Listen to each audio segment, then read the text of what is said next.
Imagine yourself at my age. What traits do you aspire to? How would you want others to describe you when you walk into the room?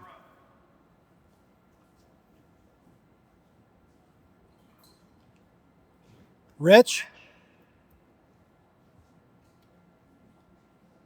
Attractive? Powerful? Do you think about having a wife? Do you think about having children? And when your children look up to you, what do you hope they see in you? What will your convictions be about faith, about finding work that is meaningful and significant? Do you imagine surrounding yourself with influential friends?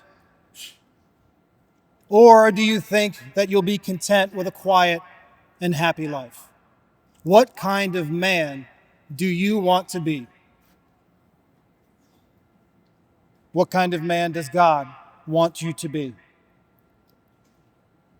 In our talks together, we have been speaking a lot about eloquence, even perfect eloquence, eloquentia perfecta, which means more than simply having the technical skills to hold an audience or to turn a phrase.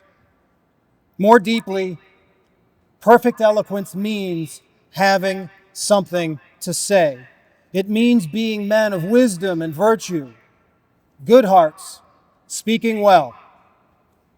Cicero captures it well, saying, "Virtue without eloquence profits others little, but eloquence without virtue is dangerous." When you think about it, to be virtuous, to have a pure heart, but to be unable to captivate others with that goodness will limit your impact.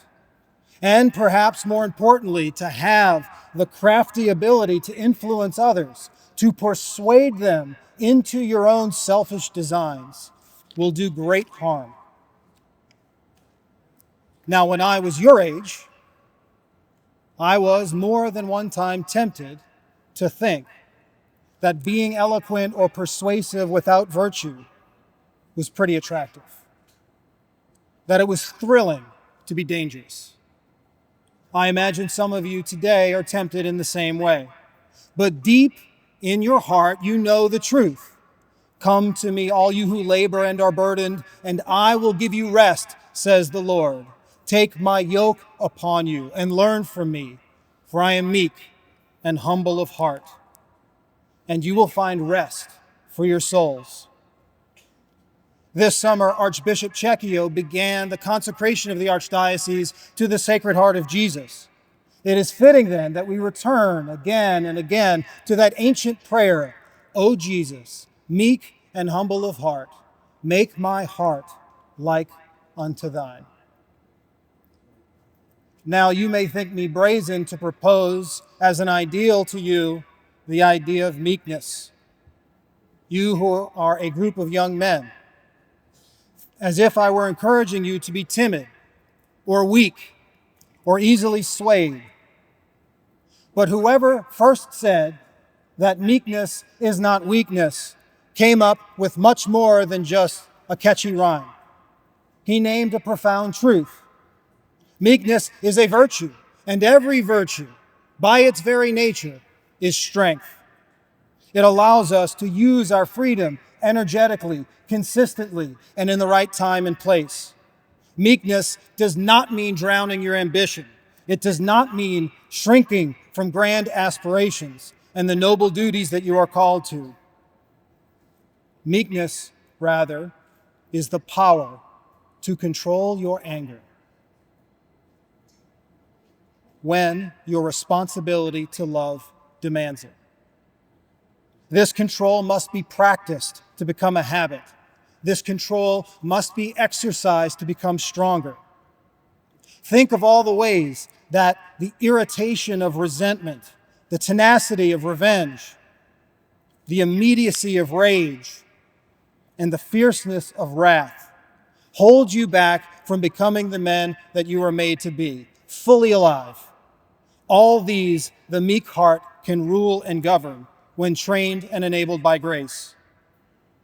When the hour comes for you to take the risks that are inherent in love, meekness will not excuse you from that hour. Rather, it will enable you to embrace it. And even though humility does not have a similar catchy rhyme, it does have a similar misconception. Humility does not mean having an inferiority complex.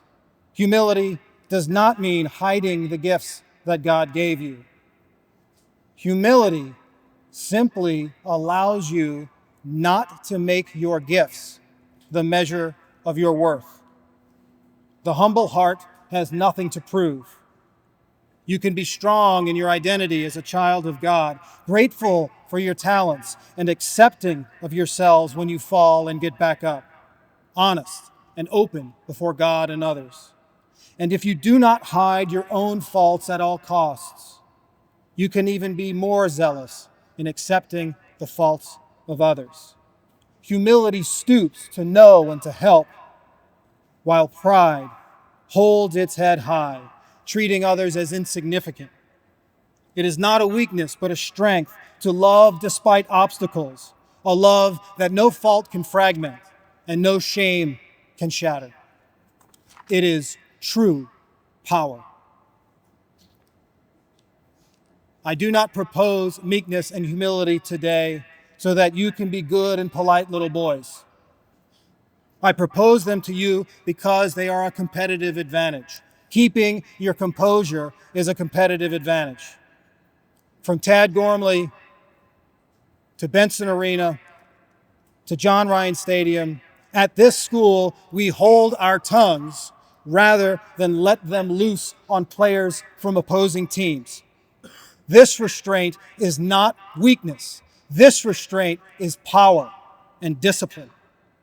No matter how much intensity you face, no matter how much you are baited or provoked, Blue Jays rise above, supporting one another to the bitter end.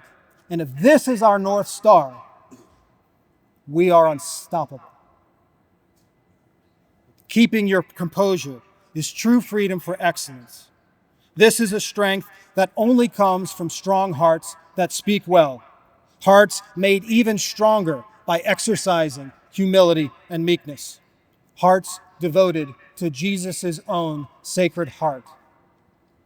And if you have a heart like Jesus, I promise you, you will be rich. Rich with a treasure that will not rust and that thieves cannot steal. If you have a heart like Jesus, I promise you that you will be attractive. Attractive to all the people that hunger and thirst for the love of God. If you have a heart like Jesus, you will be powerful. Powerful with the only power that does not corrupt those who wield it. O Jesus, meek and humble of heart, make my heart like unto thine. This concludes this morning's assembly.